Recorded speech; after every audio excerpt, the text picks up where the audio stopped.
안녕하세요. 사연 읽어주는 남녀입니다. 오늘도 와주신 여러분 감사드리며 그럼 오늘의 사연 바로 소개해드리겠습니다. 안녕하세요. 저는 10년차 주부입니다.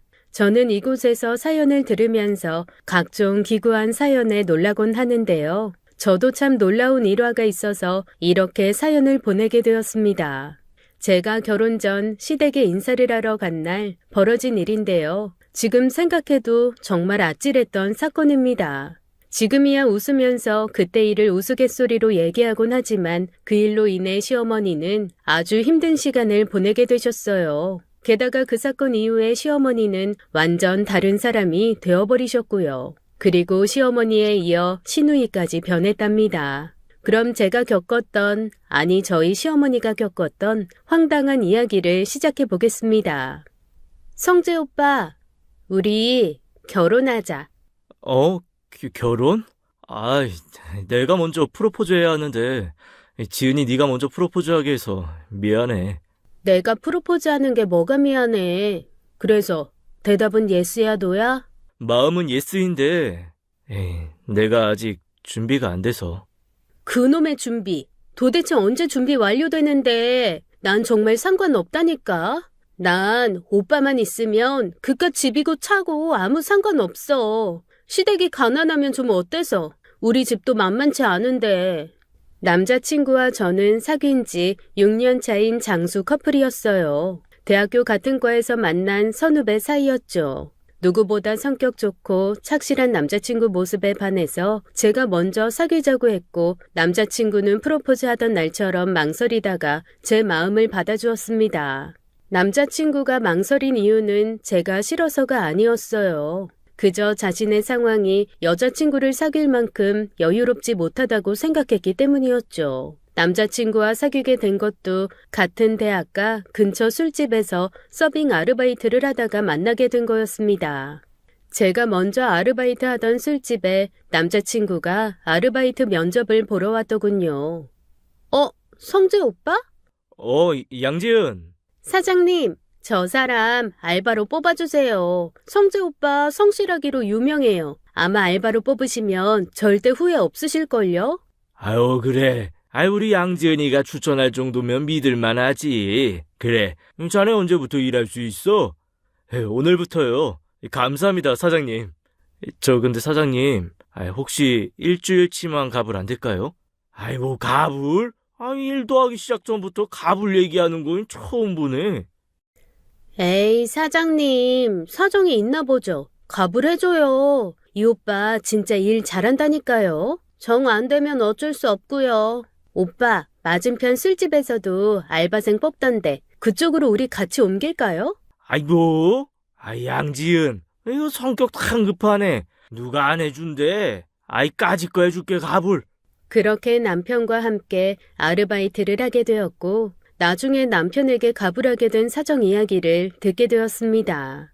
남편네 집안 사정이 여의치 않아서 용돈은 고사하고 어머니께 돈을 붙여드려야 하는 상황이었다네요. 집에 가스비도 못 내서 가스가 끊겼다고 하더군요. 남편의 어머니가 팔을 다치시는 바람에 일을 쉬시다 보니 안 그래도 안 좋은 집안 사정이 더 안 좋아졌다더라고요. 남편은 제게 멋쩍은 듯 그 이야기를 하며 제 덕분에 가스비를 낼 수 있었다며 고마워했습니다. 성재 오빠는 학교에서 유명인이었어요. 잘생기고 성격이 좋아서 친구들 사이에서 인기가 많기도 했지만 사실 유명한 이유는 따로 있었습니다.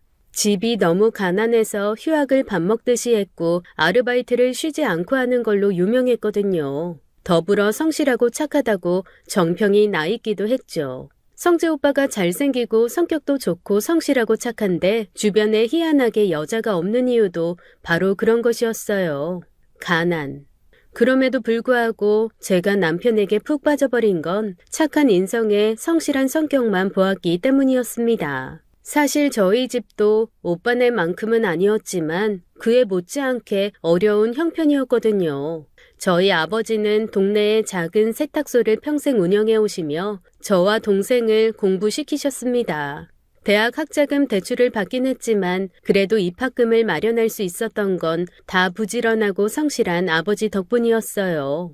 요즘엔 사람들이 투자다 뭐다 해서 재산 쌓아 올리기에 급급한데 저희 아버지는 참 무력 없이 사시는 분이었어요. 지금까지 평생 집을 사신 적도 없고 누구나 가지고 있는 청약통장을 가입하시지도 않으셨죠. 오로지 일해서 번 돈을 착실히 은행에 넣어두고 가족들을 위해 쓰시는 분이셨어요. 따로 취미도 없으시고 그저 시간 날 땐 엄마와 둘이 공원을 산책하는 걸 인생의 낙으로 여기는 분이십니다. 그렇게 살다 보니 저희 집은 부와는 매우 거리가 멀었어요. 그럼에도 저와 동생은 집이 가난한 것에 대해 어떠한 불만도 없었습니다. 부모님의 사랑을 듬뿍 받고 자라서 그럴 수도 있고 아니면 부모님 두 분 사이가 너무 좋아서 그럴 수도 있겠네요. 그만큼 집에서 늘 안정감을 갖고 편안함 속에서 자랐기 때문일 겁니다. 저희 집은 정말 화목한 집안의 표본 같은 집이었어요. 그렇다 보니 남편의 가난쯤은 제게 아무것도 아니어 보였던 거죠. 가난이란 누구나 겪을 수 있는 일이었고 성실함만 있다면 언젠가는 조금 더 나은 형편으로 행복하게 살 수 있을 거란 자신감이 있었습니다. 그래서 남편에게 먼저 대쉬를 하게 되었어요. 오로지 남편이란 사람 하나만 보고요. 하지만 제가 사귀자고 했을 때 남편의 반응은 너무나 안쓰러웠습니다. 고백해줘서 너무 고마워.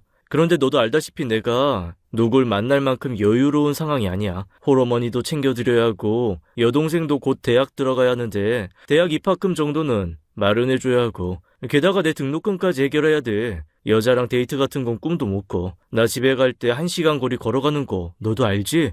버스비 몇백 원 아끼려고 걸어가는 거야. 그 돈도 나한테는 큰 돈이니까. 나 그만큼 여유 없이 살아. 그래서 좋아하는 여자한테 선물 같은 건 꿈도 못 꾸고 밥 한 끼 사주는 것도 부담스러워. 그래서 나 네 마음 받아줄 수 없어. 그럼 우리 돈 안 드는 것만 해요. 손잡고 뽀뽀하고 키스하고 그런 것만 하자고요. 아이 뭐 키스? 남편은 놀랐는지 침을 삼키다 살에까지 걸려 기침을 연신해댔습니다. 저는 그런 남편 팔짱을 끼고 물을 한 잔 마시게 한 뒤 손을 꼭 잡았어요. 그렇게 저희는 사귀게 되었죠. 그렇게 6년이나 사귀게 된 거였어요. 오래 사귀면 결혼하거나 헤어지거나 둘 중 하나였는데 저희는 계속 사귀기만 했습니다. 그러다 결국 제가 먼저 프로포즈를 하게 된 거였어요. 남편이 준비될 때까지 기다려달라는 말만 믿고 기다리다 보니 사귄 지 7년 차가 되어버렸거든요. 제 나이도 30이 넘었고 남편은 30 중반이었으니 이미 기다릴 만큼은 기다린 거였죠. 둘 다 직장 생활도 꽤 오래 했기에 이제는 어느 정도 종잣돈도 모였을 거라 생각했습니다. 남편에게 만약 돈이 없다면 그냥 지하 단칸방에서라도 시작해야겠다는 마음이었죠. 남편도 이제 어느 정도는 결혼해도 되겠다고 생각했는지 결혼을 수락하더라고요. 아마 제 불타는 의지 때문에 더 결혼을 마음먹은 듯 보였어요. 그렇게 남편과 저는 결혼을 약속하게 되었어요. 그런데 결혼을 약속하고 나니 시어머니의 태도가 조금씩 달라지는 게 느껴졌습니다. 남편과는 워낙 오래 사귀어 왔기에 남편의 어머니와 여동생도 종종 얼굴을 보면서 지냈었어요. 그래서 사실 결혼 전부터 이미 가족 같은 느낌이었죠. 결혼 이야기를 꺼내기 전만 해도 시어머니는 저에게 아주 우호적이셨어요. 어머님, 과일 좀 사왔어요. 아유, 뭐 이런 걸 다. 매번 올 때마다 이렇게 안 사와도 돼. 돈 아껴야지. 과일은 잘 먹을게. 고맙다. 지은이는 볼수록 애가 참 착해. 어른 공경할 줄도 알고 마음씨도 착하고. 우리 아들이 이렇게 오래 만나고 있는 거 보면 지은이가 참 괜찮은 사람이란 거겠지. 고맙다. 내 아들 옆에 있어줘서. 만날 때면 늘 제 칭찬하시기 바쁘신 분이셨어요. 그런데 결혼 이야기가 나오자 시어머니의 분위기가 사뭇 달라져 있었습니다. 여느 때처럼 과일을 사들고 시댁에 가게 된 어느 날이었죠. 어머님, 과일 좀 드시라고 사왔어요. 그래? 뭐 사왔니? 어디 한번 보자. 아유, 제일 싼 거 사왔네. 요즘 나가면 널린 게 귤인데 내가 사 먹으면 되는 걸 뭐하러 이런 걸 사왔어. 요즘에 백화점에 가면 용과나 두리안 팔던데 하긴 네가 그런 고급 과일을 알겠니? 그런 것도 먹어본 사람들이나 알지. 엄마, 갑자기 뭐 잘못 드셨어요? 아니, 말이 좀 세시네. 지은이 기분 나쁘겠어. 싼 거든 비싼 거든 사온 사람 성의가 있는데 왜 그런 식으로 말을 해요? 너 벌써부터 네 아내 될 사람이라고 제 편 드는 거냐? 아이고 어디 서방 없는 여자 서러워서 살겠나. 아, 엄마, 정말 왜 이래? 뭐 안 좋은 일이라도 있어요? 안 좋은 일은 무슨, 요새 좋은 일만 있는데 이번에 김 사장이 나 이거 사줬다. 어머님은 갑자기 방에서 가방 하나를 들고 나오더니 가방을 메고 집 여기저기를 걸어 다니셨어요. 어떠니? 예쁘니? 이게 바로 그 똥가방 아니니? 루이비똥. 저는 남편만 들리게 작은 목소리로 남편에게 물었습니다. 오빠, 김 사장이 누구야? 그 엄마가 이번에 새로 사귄 남자친구. 어머님 남자친구도 있으셨어? 그나저나 그분이 꽤 돈이 많으신가 보네. 저 가방 300만 원은 좋게 넘을 텐데. 글쎄, 뭐 그런가 봐. 엄마 말로는. 예, 니들 뭘 그렇게 속닥속닥거려? 이 가방 어떠냐니까? 나한테 잘 어울려? 네, 어머님, 너무 잘 어울리세요. 언제부터인지 시어머니께서 콧대가 높아지셨는데 아무래도 부자 남자친구를 사귀고 난 후부터인 것 같았어요. 시어머니 댁에 갈 때마다 새로운 명품 가방을 보여주며 어떠냐고 자랑하기 바쁘셨죠. 게다가 자랑만 하면 다행인데 돈을 앞세워 저를 무시하곤 하셨습니다. 예, 너는 옷이 그 청바지밖에 없니? 우리 아들 만나고 다니면서 너무 안 꾸미는 거 아니야? 여자는 뭐니 해도 꾸밀 줄 알아야 돼. 저 오늘 화장도 했는데요. 에휴, 화장이 문제가 아닌 것 같다. 애가 태생이 가난해서 그런가 귀티가 안 나네. 엄마, 우리 집안이 뭐 대단하다고 귀티를 찾고 있어. 그러는 우린 뭐 귀티가 나긴 하고. 아니 얘는 내가 지 여자친구한테 무슨 말만 하면 저렇게 노발대발이야? 엄마가 말이 곱게 안 나오니까 그렇지. 지은이 바지가 뭐 어디가 어때서? 날씬해서 예쁘기만 하구만. 그리고 사람이 겉만 번지를 하면 뭐해. 속이 깊고 사람이 실속이 있어야지. 안 그래? 아니 얘가 왜 또 설교질이야. 아유 얘 됐어. 나는 지은이 좀 예쁘게 하고 다니면 좋겠다고 말 꺼낸 건데 얘가 아주 사람 잡네. 남자친구가 어머님 앞에서 번번이 제 편을 들어주었기에 망정이지 안 그랬으면 사실 좀 속상했을 것 같았어요. 어머님은 가끔 그렇게 마음에 상처가 될 말을 아무렇지 않게 하셨습니다. 아마도 부자 남친을 만나고 있어서 그런지 어머님 자신도 사모님이 되셨다고 생각하고 계신 듯 했습니다. 그런데 콧대가 높은 건 시어머니뿐만이 아니었어요. 남편의 여동생도 겉멋이 잔뜩 들어서는 남자친구와의 연애질을 자랑하기에 바빴습니다. 언니, 이것 좀 봐봐요. 나 사진 너무 잘 나오지 않았어요? 저 이번에 남친이랑 풀빌라 다녀왔거든요. 풀빌라요? 그게 뭐예요? 아유, 언니 풀빌라 몰라요? 언니 은근 촌스럽다. 풀빌라요. 수영장 있는 빌라요. 이번에 저 남친이랑 풀빌라 다녀왔거든요. 여기 1박에 80만 원짜리인데 가보니까 엄청 좋더라고요. 언니도 오빠랑 한번 가보세요. 진짜 좋아요. 80만 원이요? 1박에 80요? 어머, 무슨 숙박시설이 그렇게 비싸요? 근데 좋아 보이긴 진짜 좋아 보이네요. 럭셔리한 게. 그쵸? 진짜 좋았어요. 그런데 아가씨, 한 달 알바비를 이렇게 1박 숙박비로 쓰면 너무 아깝지 않아요? 제 돈 주고는 못 가죠. 당연히 남친이 다 결제한 거죠. 제 남친이 저한테는 돈을 참 잘 쓰거든요. 아, 그렇구나. 좋으시겠어요. 남친이 부자라서. 아참, 언니, 저 이번에 남친이 시계 사준 거 있는데 한번 볼래요? 시누이는 보물이라도 간직한 것처럼 커다란 박스 안에 있는 시계를 조심스레 꺼내 제게 보여주었어요. 반짝반짝한 게 꽤 값나가게 생겼더라고요. 시누이의 자랑은 그 후로도 계속되었어요. 자기 SNS에 남자친구의 외제차 사진을 올려놓기도 하고 둘이 다녀온 여행지 사진이며 선물 받은 명품들까지 사진 업로드에 열을 올렸습니다. 신우이의 SNS는 나 이렇게 잘 살아요 라고 써있는 것 같았죠. 행복하게 자기 인생 즐기면서 사는 거야 좋은 일이지만 저렇게 쓰는 재미에 맞들려서 자기 분수에 넘치게 사는 모습이 조금 걱정스럽기는 했습니다. 이 집안의 정상적인 건 남편뿐인 것 같았어요. 하루는 어머님이 저희에게 어머님의 남자친구가 운영하는 카페에 놀러 오라고 하셨습니다. 양평에서 꽤 크게 운영하는 카페였는데 여행객 손님들이 꽤나 많았어요. 카페가 큰 게 돈 좀 있어야 이런 것도 운영하겠다 싶은 생각이 들었죠. 얘들아 왔니? 어서 와. 아이, 정숙 씨 아들이야? 너무 잘생겼다. 이렇게 듬직한 아들이 있어서 아주 든든하겠어. 성재야, 인사해라. 오늘 처음 보지? 안녕하세요. 여기는 아들 여자친구. 여자친구가 아니라 결혼할 사람이라고 해야지. 아니 얘는 아직 날짜도 안 잡아놓고 무슨? 아이, 반가워요. 여자친구분이 아주 미인이시네.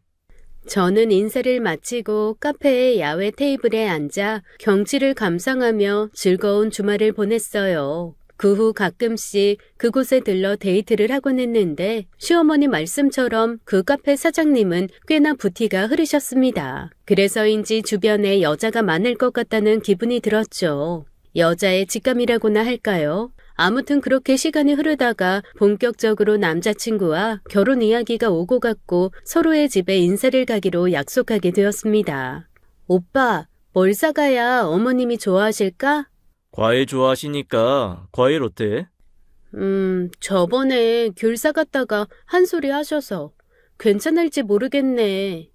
저번 일은 내가 사과할게. 우리 엄마 원래 안 그런 사람이었는데 요새 갑자기 왜 그러신지 몰라. 아무튼 저번에 네가 사온 귤도 전부 다 드셨으니까 과일 사오면 아마 잘 드실 거야. 그래? 알았어. 그럼 진짜 과일 바구니로 사간다. 그리고 인사 가던 날 저는 백화점에 들려서 과일 바구니를 사게 되었어요. 수입 과일들이 잔뜩 담겨진 것 중에 가장 큰 바구니를 골랐어요. 남편이 저를 마중 나와서 함께 바구니를 차에 싣고 갔죠. 지은아, 무슨 바구니가 이렇게 커? 이왕 돈 쓰는 김에 좋은 걸로 샀어. 이런 거 이럴 때 아니면 언제 먹어보겠어. 전에 어머님이 하신 말씀도 있고 해서. 우리 엄마 말은 신경 쓰지 말라니까. 아무튼 엄마 엄청 좋아하시겠다. 고마워. 저희는 흐뭇하게 과일 바구니를 바라보며 시댁으로 향했습니다. 그리고 약속한 시간에 맞춰 시댁으로 방문했어요. 옷매무새를 가다듬고 남편 손에 들려있던 과일 바구니를 제가 들겠다고 하고는 배를 눌렀습니다. 그런데 3번, 4번 배를 눌러도 시어머니가 나오지 않으시는 거였어요. 혹시 내가 마음에 안 들어서 문을 일부러 늦게 열어주시는 건가 싶어 마음이 조금 안 좋았습니다. 왜 문을 안 열어주시지? 혹시 오늘 우리 오는 거 모르고 계셔?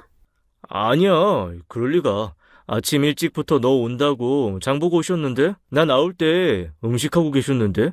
잠깐 마트에 나가셨나? 그냥 우리끼리 들어가자. 그렇게 남편이 비밀번호를 누르고 집으로 들어갔습니다. 집에 들어가자마자 고소한 기름 냄새가 나더군요. 그런데 주방 정리가 하나도 안 되어 있고 음식이 완성된 것도 없이 하다가 만 것들만 펼쳐져 있었어요. 어수선한 집안 분위기에 뭔가 좀 이상하다는 생각이 들었습니다. 남편도 당황해하는 눈치였어요. 이상하다. 엄마 어디 갔지? 그때였습니다. 안방에서 희미하게 끙끙대는 소리가 들려오더군요. 참. 엄마는 이 중요한 날 어디 간 거야? 쉿! 오빠 조용히! 그제서야 남편도 안방에서 들려오는 이상한 소리를 들었는지 조심스레 안방으로 향했어요. 안방문을 살그머니 열자 그곳에 놀라운 광경이 펼쳐져 있었습니다. 엄마! 저는 너무 놀라 그 자리에 굳은 채 눈만 동그랗게 뜨고 서 있었어요. 왜냐하면 시어머니가 빨간색 속옷만 입혀진 채 바닥에 버둥대고 계셨거든요. 게다가 손과 발이 밧줄에 묶인 채 입은 테이프로 막아져 있었습니다. 남편은 시어머니에게 달려가 얼른 밧줄을 풀려고 했어요. 바로 그때였습니다. 제 눈앞에 검은 물체가 나타나 남편을 덮치려고 하더군요. 방문 뒤에 숨어 있다가 튀어나온 모양이었어요. 그 찰나의 순간이 느린 비디오처럼 지나갔고 저는 저도 모르게 날라차기를 하고 연속해서 뒤돌려차기로 그 괴한의 아래턱을 강타했습니다. 그리고 제가 바른 자세를 잡기도 전에 남편이 그 괴한의 멱살을 잡고 들어 올렸다가 바닥에 매다 꽂았습니다. 억하는 비명소리와 함께 방 안은 정적으로 가득 찼어요. 저와 남편은 너무 놀라 시어머니 곁에 바싹 붙어서는 바닥에 쓰러진 괴한을 바라보았습니다. 너무 무서웠어요. 그 괴한이 무섭다기보다는 저와 남편이 너무 힘 조절 없이 사람을 패대기 친 것 같아서 그 사람이 죽었을까봐 무서웠습니다. 사실 저와 남편은 체대 출신이거든요. 저는 태권도 학과이고 남편은 유도 학과였어요. 살아있는 인간 흉기 같은 우리가 괴한을 보자마자 이성을 잃고 힘 조절 없이 사람을 때린 거였죠. 결혼도 하기 전에 범죄자 꼬리표 다는 건 아닐까 노심초사했습니다. 오빠, 나 너무 무서워. 저 사람 죽었으면 어떡해. 너는 힘 조절했지? 아까 발차기가 날카롭던데. 설마 급소 때렸니? 몰라. 너무 갑자기 일어난 일이라 내가 어떻게 했는지 까먹었어. 그러는 오빠는? 남편은 심각한 표정만 지을 뿐 대답이 없었습니다. 시어머니도 많이 무서우셨는지 알아듣지 못할 말을 음음거리며 온몸을 떨며 기분을 표현하셨어요. 시어머니 눈에 눈물이 가득 고인 채 얼굴은 많이 일그러져 있었습니다. 남편은 서둘러 시어머니 발에 묶여있던 밧줄부터 풀었어요. 괴한이 일어나기라도 하면 얼른 도망가야 했으니까요. 오빠 서둘러, 얼른! 남편이 시어머니 발에 있는 밧줄을 모두 풀고 손에 있는 밧줄도 다 풀어갈 쯤에 괴한이 일어나려고 했습니다. 저는 얼른 거실로 달려가 놓아두었던 과일 바구니로 그 괴한을 두들겨 팼습니다. 그 순간 왜 그랬는지 모르겠지만 제 손으로 때리는 것보다는 왠지 과일 바구니가 좀 덜 위험할 것 같았거든요. 괴한은 결국 온몸으로 과일을 맞으며 다 죽어가는 목소리로 외치더군요.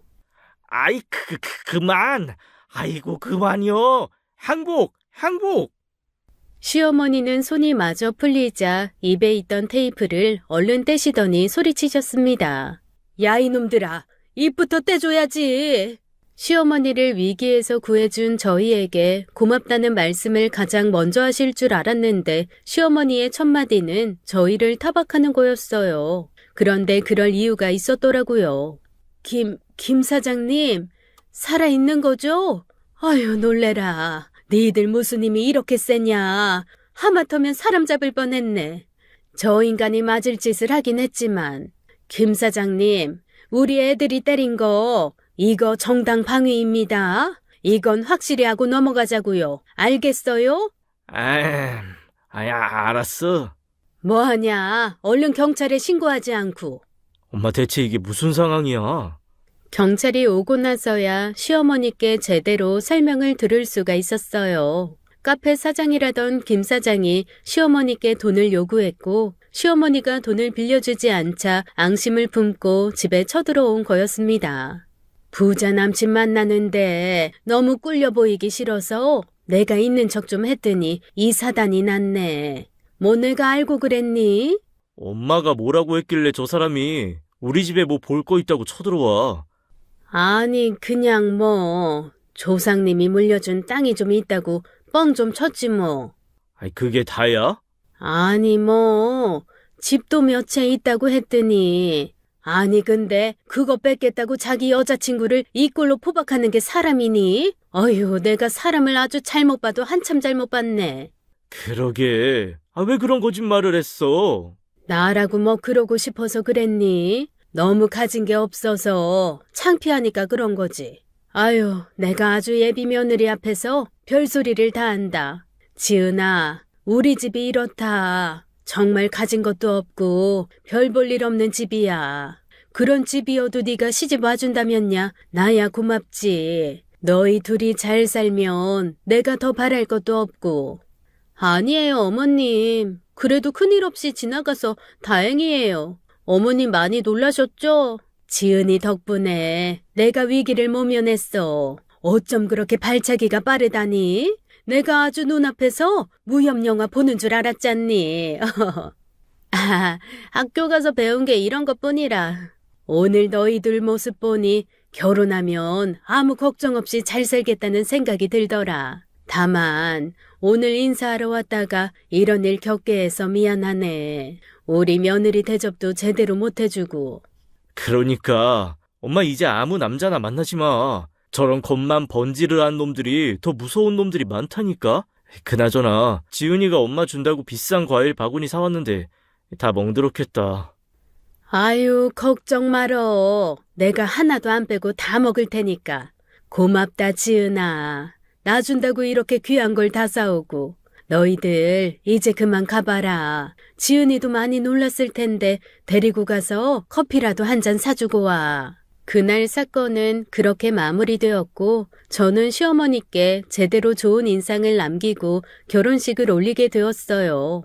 그 후 그 김 사장이라는 사람은 이 여자 저 여자에게 사기친 전과가 드러나면서 처벌을 면치 못하게 되었습니다. 알고 보니 김 사장이라는 사람이 도박 중독자였더라고요. 심지어 시어머니를 도박장에도 데려간 적이 있다고 했습니다. 시어머니는 그때부터 조금씩 헤어질 마음을 먹고 있었는데 김 사장이 끊임없이 돈을 요구해 왔다더군요.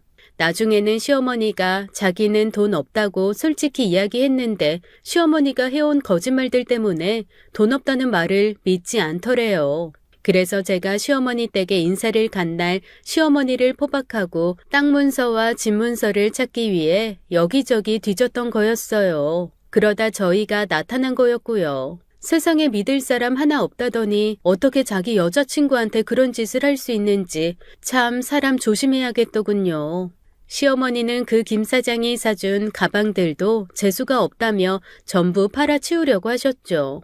어디에 팔아야 하냐고 물으시길래 인터넷으로 검색해서 명품 중고점을 알아보았어요. 그리고 그곳에서 알게 된 사실은 그 가방들이 전부 A급 짝퉁이었다는 사실이었습니다. 시어머니는 어처구니 없어하며 그 많은 가방을 들고 집으로 돌아왔습니다. 아무튼 시어머니는 그 사건으로 남자라면 학을 떼신 건지 정말로 혼자서만 지내셨어요. 저희 부부는 처음엔 시댁에 들어가서 살게 되었어요. 아무래도 그런 큰일을 겪었고 갑자기 혼자 살게 되면 시어머니가 무서워하실 것 같아서 1년만 같이 살기로 했죠. 물론 시누이도 있었지만 시누이는 시어머니의 사건을 직접 눈으로 보지 않아서인지 그 심각함을 전혀 느끼지 못하더라고요. 그래서 늘 그랬던 대로 이 남자 저 남자와 연애하고 다니기 바빴습니다. 시댁에서 같이 살고는 있었지만 주말이 아니면 낮에는 시누이를 볼 수가 없었어요. 아니 주말에도 거의 시누이를 볼 수 있는 날은 없었습니다. 하루도 빠짐없이 나갔거든요. 게다가 가끔은 시어머니 몰래 외박하기도 일쑤였고요. 남편이 시누이에게 집에 좀 일찍 다니라고 훈계를 하긴 했지만 이팔 청춘을 만끽하고 있던 시누이에게는 속이의 경일기였어요.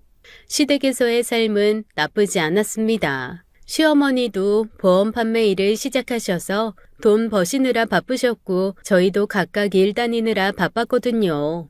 남편은 유도장 코치로 일했고 저는 태권도장에서 사범으로 아이들을 가르쳤어요. 나중에 저희 둘은 돈을 모아 태권도장과 유도장을 같이 운영하는 게 꿈이었습니다. 누구 하나 노는 사람 없이 열심히 살았던 것 같아요. 그래서 집에서 부딪힐 일도 없었죠. 서로 배려하면서 그렇게 지냈습니다. 그러다 시댁에서 지낸 지 1년 정도 지났을 무렵 종잣돈이 모였고 남편과 밤마다 미래 계획을 짜기 바빴어요.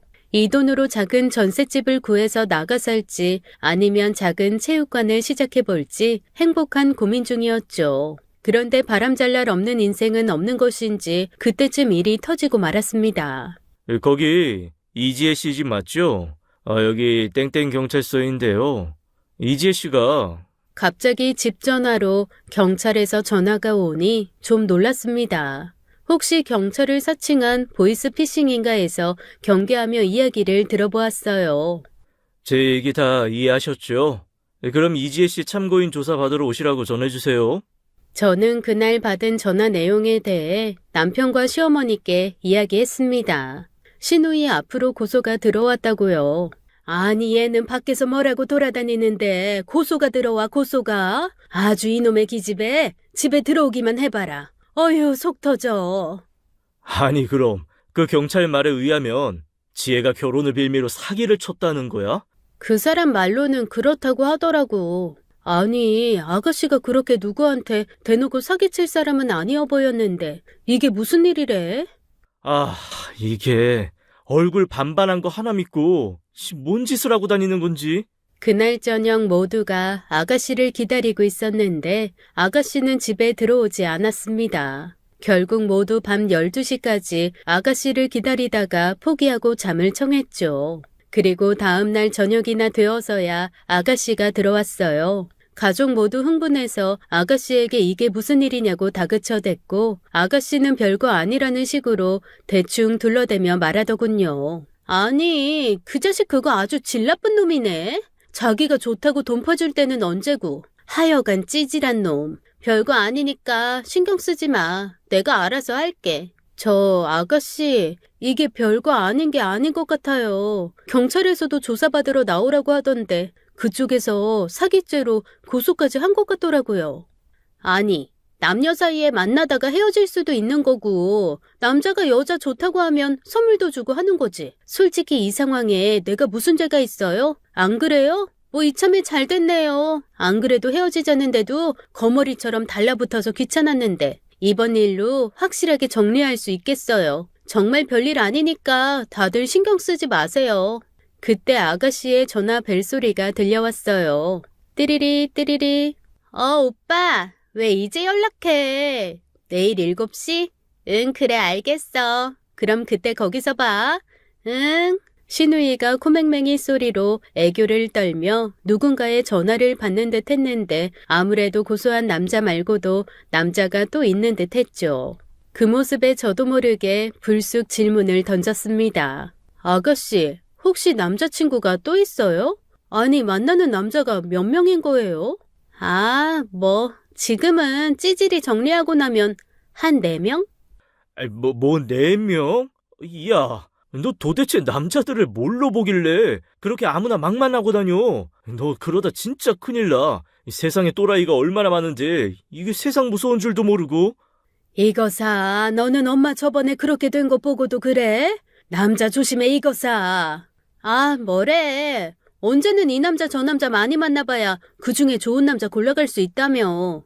몰라. 나 나가봐야 돼. 그렇게 신우이는 대수롭지 않다는 듯이, 아니 정확히 말하면 귀찮다는 듯이 얘기하고 나갔지만 나중에 그 찌질남이라는 사람의 이야기를 들어보니 신우이가 좀 너무하긴 했더라고요. 신우이가 이거 사달라 저거 사달라 해서 쓴 돈만 3천만 원이 넘었고 신우이의 애교에 놀아나다가 나중에 다른 남자가 있다는 사실을 알고는 고소까지 한 거였어요. 신우이에게 들어보니 그 남자에게만 그런 게 아니라 다른 남자들도 신우이에게 피가 빨리고 있었더라고요. 그렇게 남자들이 신우이에게 쓴 돈을 다 모으면 좋기 1억치는 되는 듯 했습니다. 참 그것도 능력이라면 능력이더군요. 그런데 신우이는 어떠한 죄책감도 없는 듯 했죠. 마치 예쁜 여자의 특권이라도 되는 듯이 말이에요. 그 사건 후로 가족들은 신우이에게 괜찮은 사람 한 명만 제대로 만나라고 했지만 신우이는 들은 척도 하질 않았어요. 그럴 수밖에 없는 게 이미 돈맛을 봤으니 거기서 빠져나오기는 쉽지 않을 것 같긴 했습니다. 게다가 그 고소 사건 또한 무죄 판결이 났으니 더 기고만장해졌죠. 그렇게 1년 반 정도의 시간이 흘렀던 것 같아요. 신우이도 점점 나이가 들어감을 느끼는 듯 했습니다. 신우이가 어느 날 이런 말을 했거든요. 이제 나도 슬슬 결혼할 준비해야겠어요. 어머, 아가씨 결혼할 사람 있어요? 아니요. 근데 결혼 후보로 썸 타는 남자가 한 명 있긴 해요. 이렇게 연애만 하다가는 저도 곧 30 되겠어요. 요즘은 다들 늦게 결혼한다지만 그래도 여자 나이 30이면 이제 끝물이잖아요. 여기서 몇 년만 더 지나도 값어치도 확 떨어지고요. 아, 네. 뭐 일찍 결혼하면 자리도 빨리 잡고 좋긴 하죠. 그 후 3개월쯤 지났을 무렵이었어요. 어느 날부터인지 신우이의 행동 패턴이 눈에 띄게 변했더라고요. 언제나 이 남자 저 남자로부터 걸려오는 전화를 받느라 정신없던 신우이가 한 남자의 전화만 받기 시작했거든요. 게다가 신우이의 태도 또한 많이 달라져 있었습니다. 예전 같으면 남자들 위에 군림하는 여왕벌처럼 굴었을 신우이가 한 남자를 추앙하고 있었거든요. 아무튼 확실한 건 이번 남자에게만큼은 신우이에 대하는 태도가 예전과 확연하게 달랐습니다. 선물을 받아오기만 했던 사람이 어느 날은 선물을 준비하기도 하고 먼저 전화해서 약속 시간을 잡기도 하더라고요. 자기야, 이번 주에도 시간이 안 돼? 주에는 오빠가 너무 보고 싶은데. 뭐 어쩔 수 없지. 이번 주는 보고 싶어도 참을게. 능력 있는 남자친구 둔 걸 어째. 알겠어요. 오빠 오늘도 힘내. 응, 그래. 나도 사랑해. 아가씨, 남자친구분이 많이 바쁜가 봐요. 번번이 아가씨 약속을 펑크내는 걸 보면. 아, 뭐 그렇죠. 아버지 호텔 사업 물려받으려면 배울 게 많을 테니까요. 이번 주도 부산에 있는 아버지 호텔에 출장 간다네요. 호텔이요? 어머, 호텔 사업이면 규모가 꽤 큰 거 아니에요? 맞아요. 이건 비밀인데요. 저 아무래도 이 남자랑 결혼하게 될 것 같아요. 오빠가 아버지 사업 물려받고 나면 결혼하자고 했거든요. 그래서 지금 많이 바빠서 못 보지만 좀 참아야지 어쩌겠어요. 어머, 아가씨, 이제 정말 한 남자에 정착하시는 거예요? 게다가 결혼까지. 너무 축하드려요. 뭐 아직 축하받을 단계는 아니에요. 나중에 정식으로 인사 오면 그때 축하해주세요. 신우이가 이렇게 연애하면서 들떠있는 모습은 처음 보았어요. 정말 사랑하는 사람을 만나면 콧대 높던 여자도 저렇게 변하는구나 싶어서 신기했죠. 두 사람 서로 잘 만나다가 결혼해서 잘 살면 좋겠다고 진심으로 속으로 응원했네요. 그런데 그 응원이 무색하게 얼마 후 신우이의 얼굴 표정이 아주 어두워졌습니다. 안 그래도 날씬한 몸이 더 말라서 광대뼈가 나올 정도로 말라갔어요. 게다가 집에서는 밥도 잘 안 먹는 모습이 밖에서도 뭘 먹고 다닐 것 같진 않아 보였죠. 눈 밑은 퀭해지고 피부도 거칠어 보이는 게 무슨 걱정거리라도 안고 있는 사람 같았습니다. 신우이를 붙잡고 무슨 일 있냐고 물어도 아니라고만 하고 대답을 피하더라고요. 남편과 시어머니도 걱정하며 신우이를 챙겼지만 신우이는 다른데 정신이 팔린 듯 보였어요. 그러던 어느 날 신우이에게서 전화가 왔더군요. 평소 집에서 얼굴 보며 말하긴 해도 서로 전화하는 사이는 아니라서 좀 뜬금없게 느껴졌죠. 무슨 일이라도 생긴 건가 싶어 약간 놀란 마음으로 전화를 얼른 받았습니다. 받자마자 신우이의 울음소리가 들려왔어요. 어머 아가씨, 왜 울어요? 무슨 일이에요? 왜 그래요? 아가씨, 말 좀 해봐요. 언니, 여기 땡땡 카페예요. 여기로 좀 와주면 안 돼요? 저는 신우이의 말에 지갑이랑 우돈만 챙겨 입고 얼른 나갔어요. 카페에 가보니 신우이가 구석 한켠에 앉아 엎드려 있더군요. 아가씨, 무슨 일이에요? 괜찮아요? 신우이는 조금은 진정이 됐는지 아까처럼 울고 있진 않았습니다. 언니, 나 어떻게 해요? 나 이제 어떻게 살아요? 아가씨, 혹시 남자친구랑 헤어졌어요? 그래서 그래요? 무슨 일인데 이렇게 서럽게 울어요? 차근차근 말해봐요.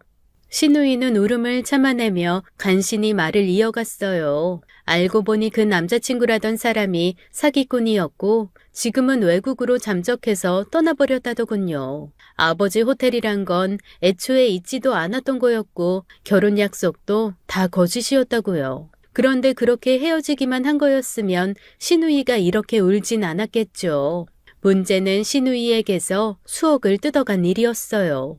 아가씨에게 수억이 없으니 아가씨 앞으로 대출을 내서 돈을 갈취한 거였죠. 게다가 그동안 만나면서 연애 비용도 아가씨가 대부분 부담한 모양이더라고요. 어쩐지 집에 있던 명품 가방들이 점점 줄어든다 싶더니 그 가방들을 중고로 판 돈으로 연애 비용을 충당하고 있던 거였어요. 그렇게 전 재산을 탈탈 털리고 빚까지 떠안은 상황이었습니다. 제가 할 수 있는 것이라곤 신우이를 위로해주고 같이 그놈을 욕해주는 것뿐이었어요.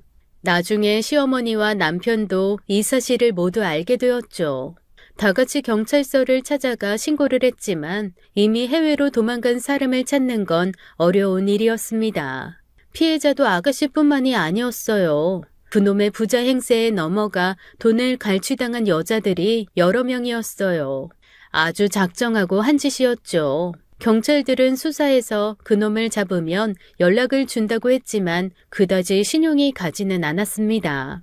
경찰들끼리 얘기하기를 해외로 튄 놈 잡기 쉽지 않다고 하는 걸 들었거든요. 신우이는 시금을 전폐하고 알아두었고 가족들은 모두 신우이가 다시 정상으로 돌아오게 하기 위해 무던히 애를 썼습니다.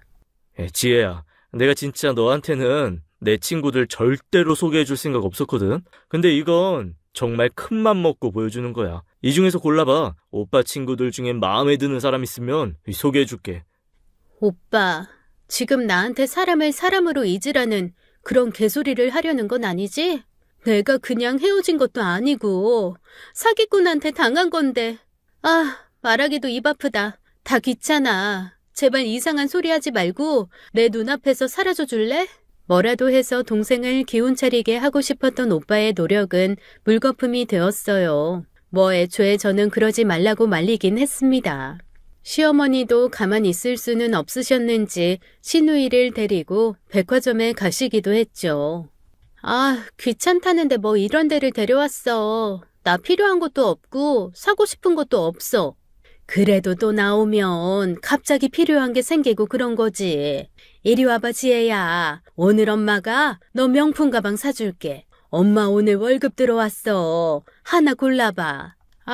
우리 형편에 무슨 명품 가방이야. 그 돈 아껴서 그냥 엄마 노후자금으로 써요.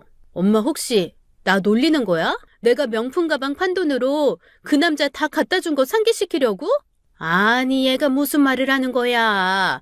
내가 너한테 왜 그래?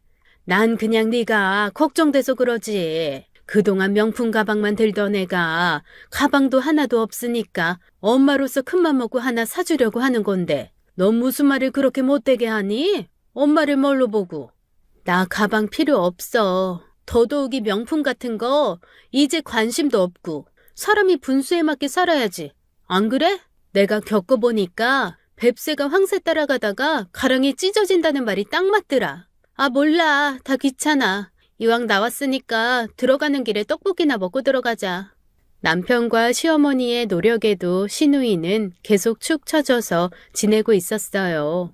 그 남자의 배신으로 인한 충격에 잘 다니던 회사도 그만두었던지라 주중이고 주말이고 방구석에서 뒹굴거리고 있었죠. 신우이가 하루 종일 하는 일이라고는 천장만 보는 일이었어요. 한 달이고 두 달이고 기다렸는데 반년이 다 되어가도 신우이는 정신 차릴 기미가 보이지 않았습니다. 저는 결국 신우이를 끌고 제가 일하는 곳으로 데려갔어요. 마침 저희 체육관에 청소하는 아주머니가 허리를 다쳐서 청소해줄 사람이 필요했거든요. 아가씨에게 마대걸레와 물통을 건넸습니다. 아가씨, 뭐예요? 걸레 안 잡고. 참. 새언니 지금 저 무시하는 거예요? 저한테 왜 이런 일을 시키세요? 제가 그렇게 할 일 없어 보여요? 네. 하루 종일 뒹굴거리고 눈은 사팔뜨기처럼 뜨고 있으면서 이런 일 하면 좀 어때서요? 뭐라고요?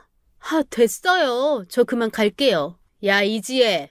너 아직도 정신 못 차렸구나. 남의 돈 알기를 우습게 알더니 너는 푼돈 받고 일하기는 싫어? 네 앞으로 받아진 대출이 얼만지는 알아? 너 그 대출 어떻게 갚을 건데? 일 안 해도 돈 벌 재주 있어? 정신 차려. 네가 네 인생 바닥으로 끌어내렸으면 네 힘으로 다시 끌어올릴 줄도 알아야지. 너가 이런 일 마다하고 나가버리면 넌 평생 바닥 인생 사는 수밖에 없어. 그래도 상관없으면 당장 나가. 말할 당시에는 감정이 격해져서 두 주먹 꽉 쥐고 이야기했는데 어쩐지 제가 말하고도 꽤나 멋진 말을 한 것 같았어요. 솔직히 이런 말 한마디로 시누이가 정신 차릴 것 같지도 않았지만 혹시나 하는 기대는 있었습니다. 그리고 조마조마해하며 시누이의 반응을 기다렸어요.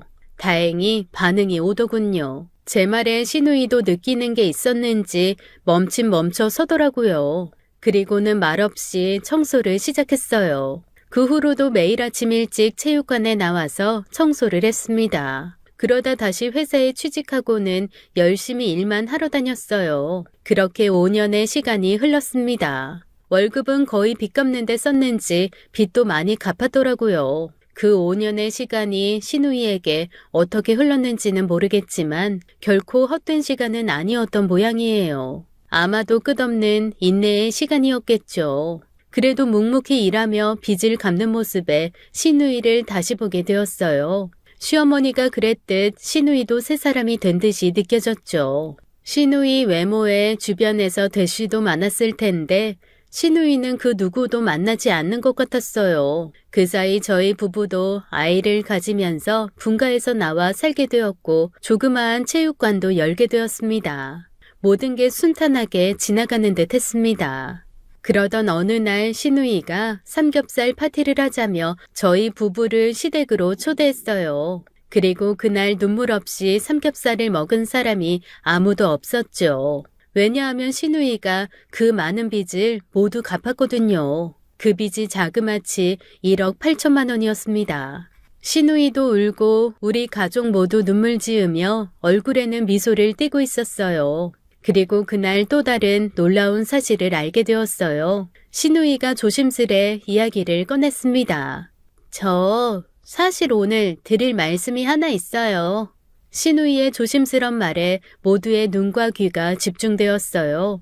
저 이번엔 정말 결혼할 사람이 생겼어요. 그동안 만나오던 남자들이랑은 다르게 가진 것도 없고 많이 소탈한 사람이에요. 그래도 사람 하나는 정말 성실하고 착한 사람이니까 다들 좋게 봐주셨으면 좋겠어요. 다음 주에 저희 집에 인사시키려고요. 그동안 시누이가 연애를 하는 줄도 몰랐기에 모두가 놀랐습니다. 시어머니는 어떤 사람인지 궁금해하시기도 했지만 그보다 걱정이 더 앞선 듯 보이셨어요. 이미 한번 남자에게 크게 대었던지라 또 그런 남자를 골라왔을까봐 걱정하시는 듯 했죠. 남편과 저도 그건 마찬가지였고요.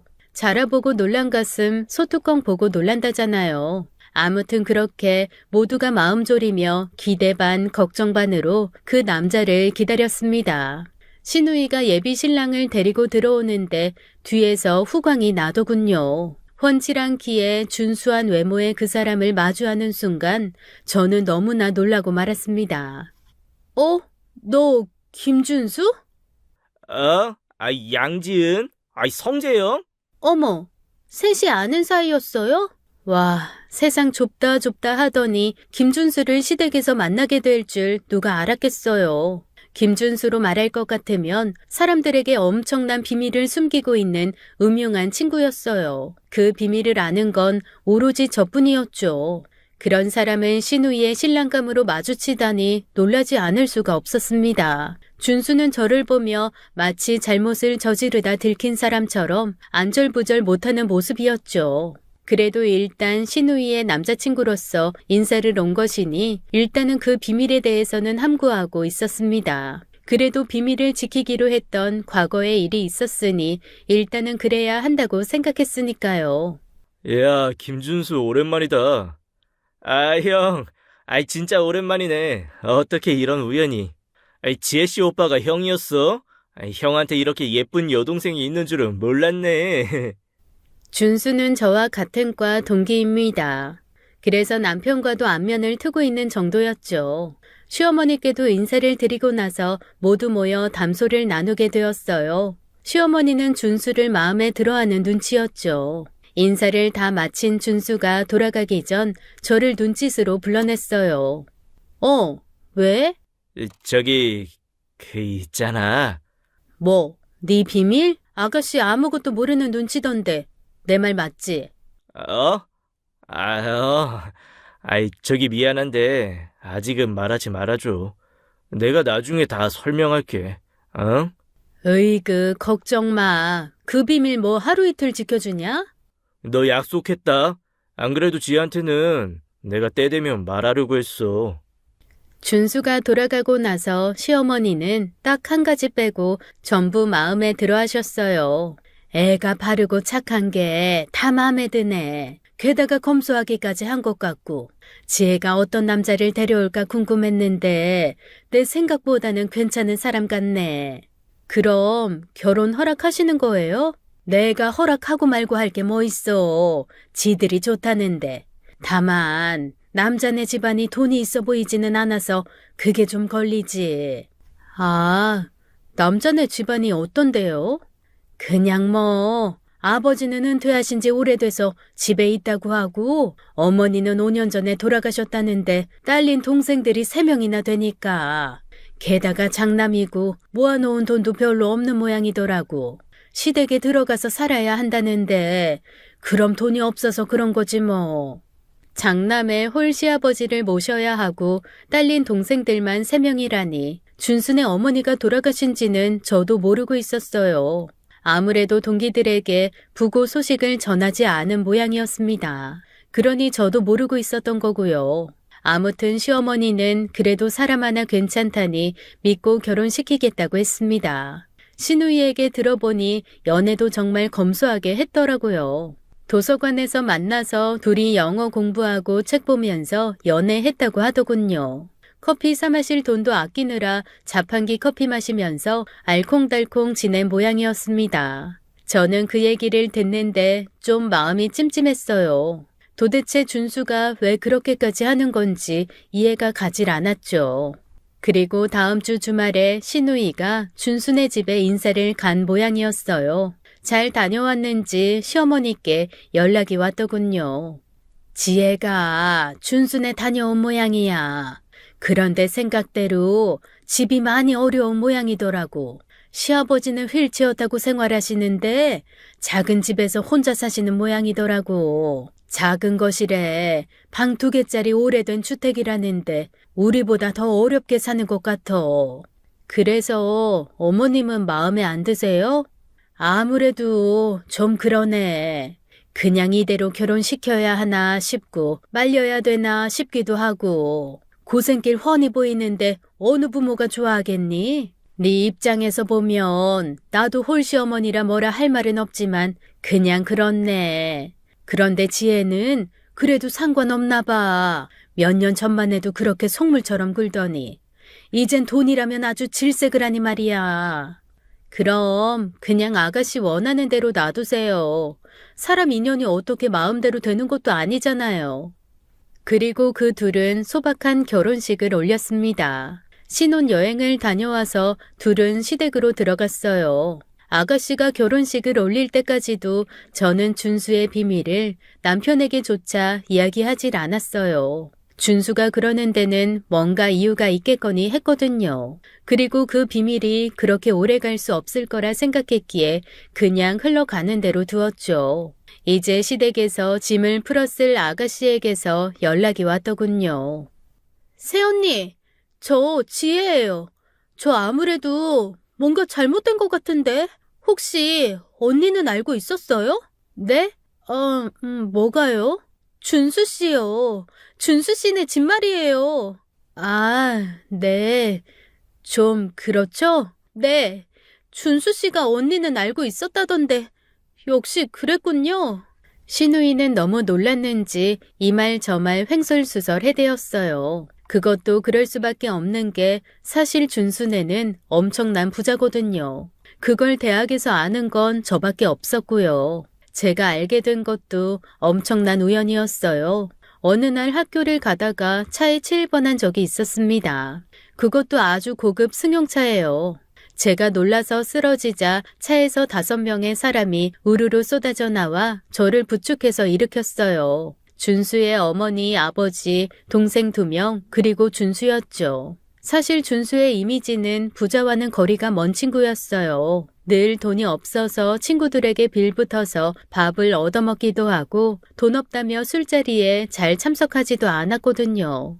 그래서 친구들은 준수네가 여유가 없는 집일 거라고 모두가 짐작하고 있었죠. 그런 준수가 저런 수억하는 고급 승용차에서 내리니 제 입이 떡 벌어졌죠. 준수는 자기 얘기를 아무에게도 하지 말아달라고 했어요. 너무나 간절하게 얘기해서 그 비밀을 지금까지 지켜왔던 거고요. 대충 알기로는 준수 아버지가 큰 사업체를 운영하고 계시다고 들었습니다. 다만 집안 식구들 모두 워낙 검소해서 근검절약하며 살기에 겉으로는 아무도 부자인지 모른다고 했죠.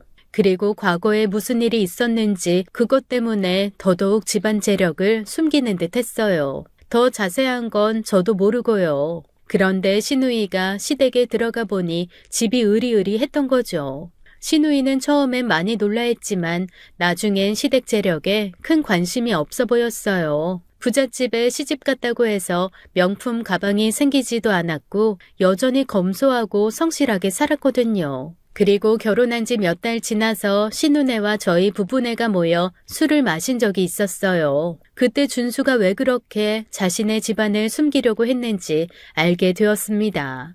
제가 술자리에서 도대체 왜 그런 거냐고 물었거든요. 그런데 넌 그게 무슨 흠이라고 부잣집 아들인 걸 숨긴 거야? 이 사람도 그럴 이유가 있었더라고요. 자기야, 너무 힘들면 말 안 해도 돼. 그러자 준수는 술 한 잔을 쭉 들이키더니 결심한 듯이 말했습니다. 사실 고등학교 때 나 때문에 스스로 세상을 뜬 친구가 있었어. 그냥 친구는 아니고 여자친구. 내 입으로 이런 말하긴 그렇지만 내가 배경 때문인지는 몰라도 고등학교 때 나름 인기가 많았거든. 그러다 나 좋아하는 여자애들 중에 마음에 드는 한 명이랑 사귀었는데 헤어지자고 했더니 그래서 그 다음부터는 그냥 나 자신을 감췄던 것 같아. 누구 만나기도 무서웠고 나를 진짜 사랑하는 사람을 만나려면 내 배경을 다 숨겨야겠다. 뭐 그런 생각이 들었거든. 아무튼 지은이 네가 비밀 지켜준 덕분에 지혜 만난 것 같기도 하고 고맙다. 하여간 양지은 의리 하나는 알아줘야 한다니까. 그럼 그 아버님 댁은 어떻게 된 거야? 시어머니 말로는 아가씨가 되게 오래된 주택에서 인사드렸다던데. 거긴 어머니랑 아버지 신혼집이었어. 어머니 돌아가시고 아버지가 거기서 자주 지내시거든. 아버지 입장에서는 뜻깊은 곳이라 거기로 인사하러 오는 거 어떻겠냐고 해서 그렇게 된 거고. 그러셨구나. 사돈 어르신 몸은 괜찮으시고? 허리 수술 받으신 건 나아지셔서 이제 운동도 시작하셨어. 처음에 지혜는 우리 아빠가 장애 있으신 줄 알고 같이 모시고 살자고 했는데 얼마나 고마웠는지 몰라. 내가 천사를 만났나 봐. 오빠 그러지 마. 그러다 팔불출 소리 듣겠어. 그리고 아버님 편찮으시면 모시는 거야 당연하지.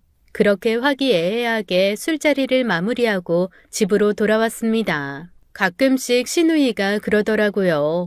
인생사 세옹지 말하더니 사람 일 한 치 앞도 알 수가 없다고요. 돈을 쫓을 때는 수억의 빚이 생길 만큼 돈이 도망가더니 돈 욕심을 버리니 돈이 따르더라고요. 세상살이 돈이 전부가 아닌 게 맞는 것 같다고요. 그런데 부잣집 시집간 시누이가 그런 말하니 좀 신빙성은 없어 보입니다. 그래도 둘이 잘 사는 모습 보면 너무 보기 좋네요. 지금은 저희 가족 모두 아픈 사람 하나 없이 잘 지내고 있어요. 시어머니는 운동을 즐기시며 건강 챙기기 바쁘시고 동성 친구들과 어울려 다니는 걸 더 좋아하시고요. 시누이와 남편의 효도 받으시며 잘 지내고 계십니다. 저도 우리 딸 키우며 행복하게 살고 있어요. 뭔가 큰일을 겪고 나서 달라진 우리 가족 이야기 들어주셔서 감사합니다. 오늘 이야기 어떻게 들으셨나요? 사람은 잘 안 변한다고는 하지만 그래도 큰일을 겪고 나면 변하는 게 사람인가 봅니다. 덕분에 큰일을 겪고 착실하고 성실하게 살게 된 시누이가 나중에는 복을 받게 된 것 같네요. 오늘도 끝까지 함께 해주신 여러분 감사드리며 저희는 다음 사연으로 돌아오겠습니다. 감사합니다.